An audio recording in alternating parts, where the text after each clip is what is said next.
Всем привет! Ко мне нежданно-негаданно приехал Паша, тот парень, с которым мы были и в Карельском походе, и на Урале. И мы собираемся с ним покататься по нашим окрестностям, просто прогуляться.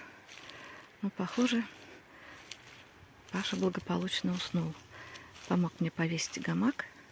Говорит, я полежу полчасика. Вот только ножки торчат. Нет, проснулся, все, поедем. Мы практически готовы к выезду. Но Паша сказал, что велосипеды мои все умитые, и их надо немножко починить. Достал свой инструмент и теперь ковыряется в моем велосипеде. Я вообще ни разу не против, вообще ни разу. Пусть делает что-нибудь получше. Как хорошо быть девочкой. Смотри на георгины, тихонько гуляй, пока делают твой велосипед. Пока Паша трудится, я нашла, чем его порадовать. Мое состояние примерно вот такое. У меня лапки, поэтому велосипед я не знаю, не умею и не буду чинить никак. Поехали. Все, что могли, сделали. Достопримечательностей у нас немного. Но вот одно из них — разломанный мост. Правда, его совсем-совсем разломали. Раньше можно было хотя бы до середины реки дойти. Вот, но сейчас что-то он вообще рухнул. Ну, Паша решил проверить, можно ли там пройти по нему. Я-то точно здесь останусь. Паш, он страшно гнилой и может просто под ногами провалиться. Ты уж это аккуратней.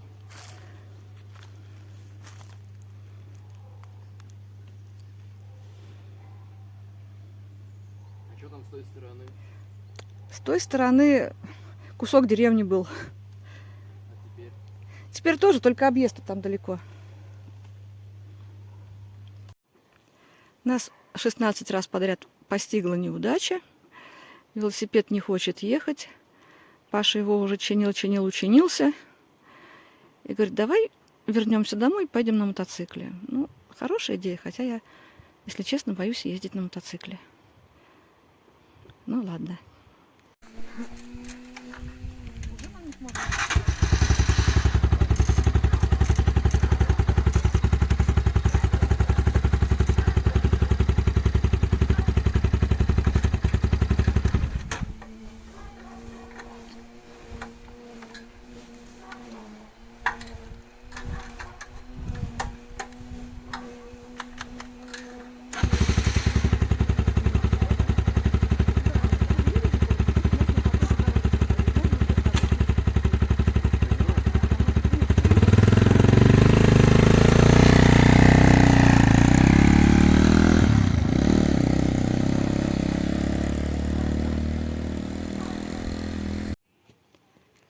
Мы на озере Зеркальном. Наша цель была найти тарзанку. Мы ее нашли. Ну, потому что просто так купаться — это скучно. То есть холодная вода вообще ни разу не веселит. Нужна тарзанка.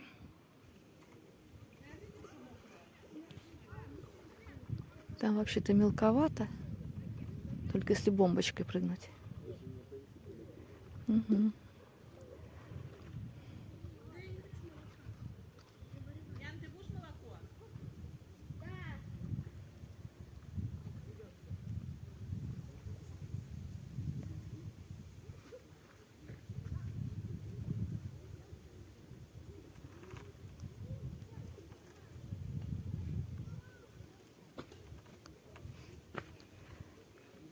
Вообще недалеко летит. Маленький разгон. Да, она, видишь, высоко висит маленькая веревка.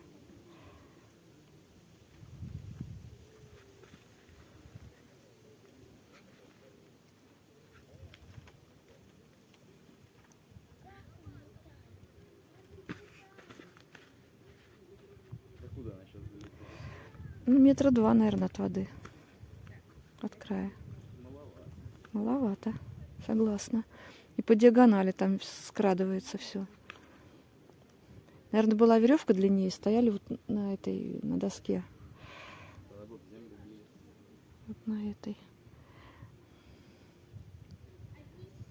Там уже куча веревок пооборвана.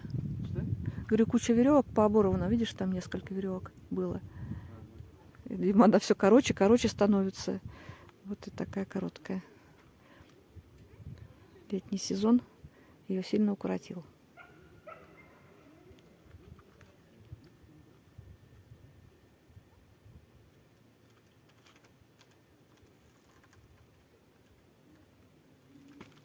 Ну, это вообще не серьезно. Несерьезно. Нам разрешили на сапе прокатиться, и это круто. Так как нам разрешили покататься на сапах, мы переплыли все озеро, попрыгали там с тарзанки, с прыгалки, и страшно довольные, мокрые вернулись. Ну а теперь путь нас лежит, пока не знаю куда, ну может быть к другому озеру.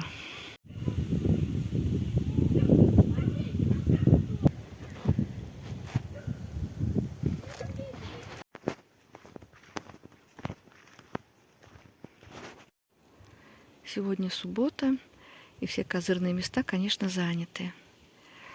Мы приехали на очередное озеро. Решили, ладно, уже здесь останемся. Не так много народа, всего 2. Ну, пока Паша оглядывает окрестности, я пойду найду что-нибудь к костру.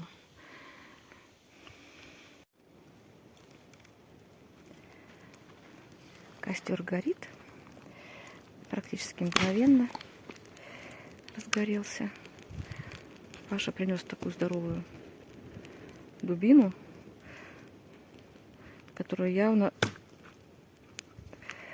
настолько хороша и большая, что вот этот мой маленький чайничек вскипит быстро. Ну, хоть я чайничек свой выгуляю. Давно он не гулял у меня. Мой красавчик. Правда, закоптится весь, ну ладно.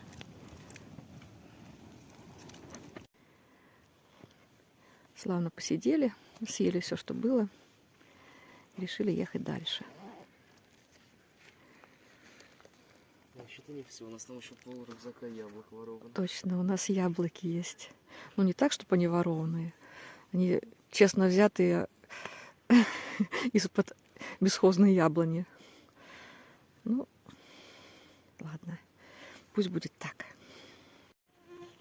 Доехали до часовни, в котором стоит останки дерева, где в дупле по преданию молился наш известный святой Иларион Вдовский. Но здесь, конечно, плохо видно. И однажды как-то я уже рассказывала про эту часовню. Ну, в общем, вот там. Зашли еще на один памятник здесь рядышком. Это памятник 4 красноармейцам, павшим в борьбе с белогвардейцами в октябре 1919 года.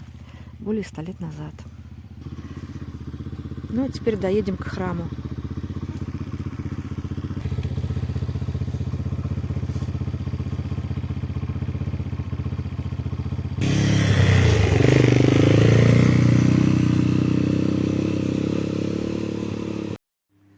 Ну, вот мы возле храма.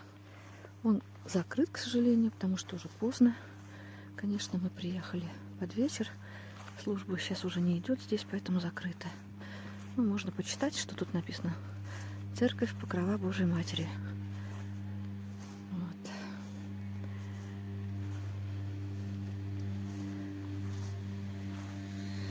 Территория красивая, ухоженная. В храме ведутся службы по расписанию.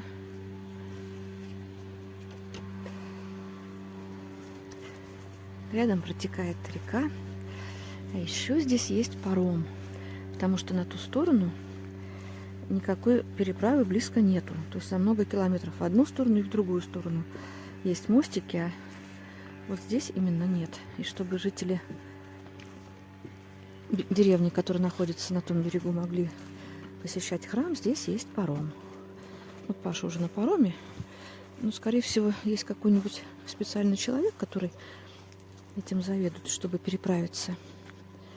Вот. Просто так, наверное, самим нельзя будет. Ну ладно, так просто походим, посмотрим.